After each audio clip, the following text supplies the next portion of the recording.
वळूया पुढील बातमीकडे। बातमी आहे बुलढाण्यातून। पाणी टंचाई संदर्भात अतिशय महत्त्वाची ही बातमी आहे। खामगावमध्ये पिण्याच्या पाण्यासाठी नागरिकांना कसरत करावी लागते। 8 दिवसांनी नळाला पाणी येतंय, त्यामुळे या ठिकाणी भीषण पाणी टंचाई जाणवू लागल्याचं चित्र दिसतंय।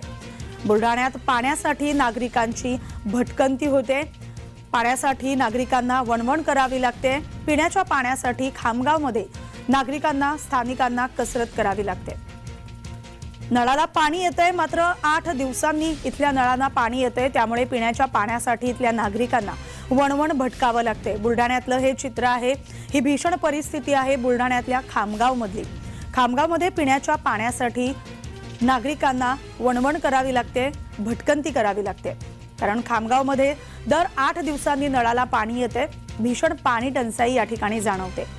नुकताच हिवाळा संपलेला आहे, संपत चाललेला आहे आणि आता उन्हाळा अद्याप सुरू झालेला नाही, आणि तरीही खामगावमध्ये पिण्याच्या पाण्यासाठी नागरिकांना वणवण करावी लागते। त्यामुळे पुढच्या काळात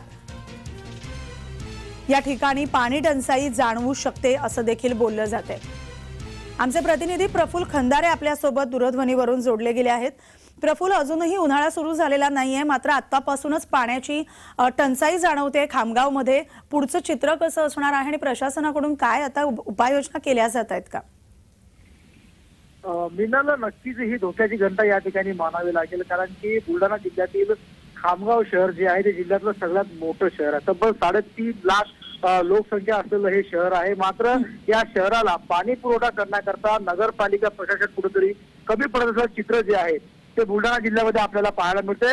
8 ते 10 दिवसानंतर गावाला पाणी पुरवठा केला जात असल्यामुळे नागरिकांना पाणी साठवण्याची क्षमता असेल किंवा पाणी जर संपलं तर त्या पाण्यासाठी मोठ्या प्रमाणावर भटकंती देखील करावी लागत आहे। तब्बल 118 कोटी रुपये नगरपालिकेने आजच्या 8 वर्षाआधी खर्च केले होते।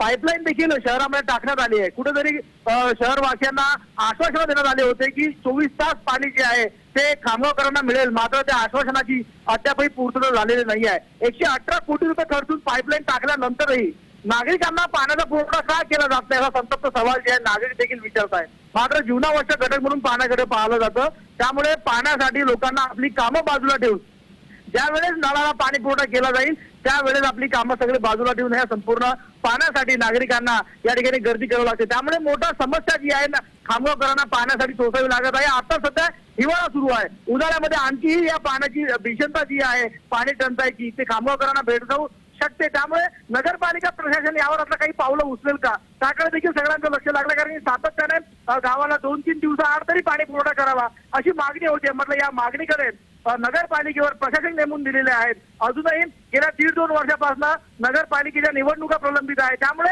कुठेतरी निवडणुका तात्काळ घेतल्या जातील आणि त्यानंतर लोकप्रतिनिधी नियुक्त झाल्यानंतर या ठिकाणी शहराला जो होणारा पाणी पुरवठा तो तरी सुरळीत होईल अशी अपेक्षा नागरिक करताय। मात्र अगदी, त्यामुळे आता यावर काय उपाययोजना लवकरात लवकर होत आहेत का हे पाहणं खरंच महत्त्वाचं असणार आहे। प्रफुल्ल, धन्यवाद तुम्ही दिलेल्या या माहितीसाठी।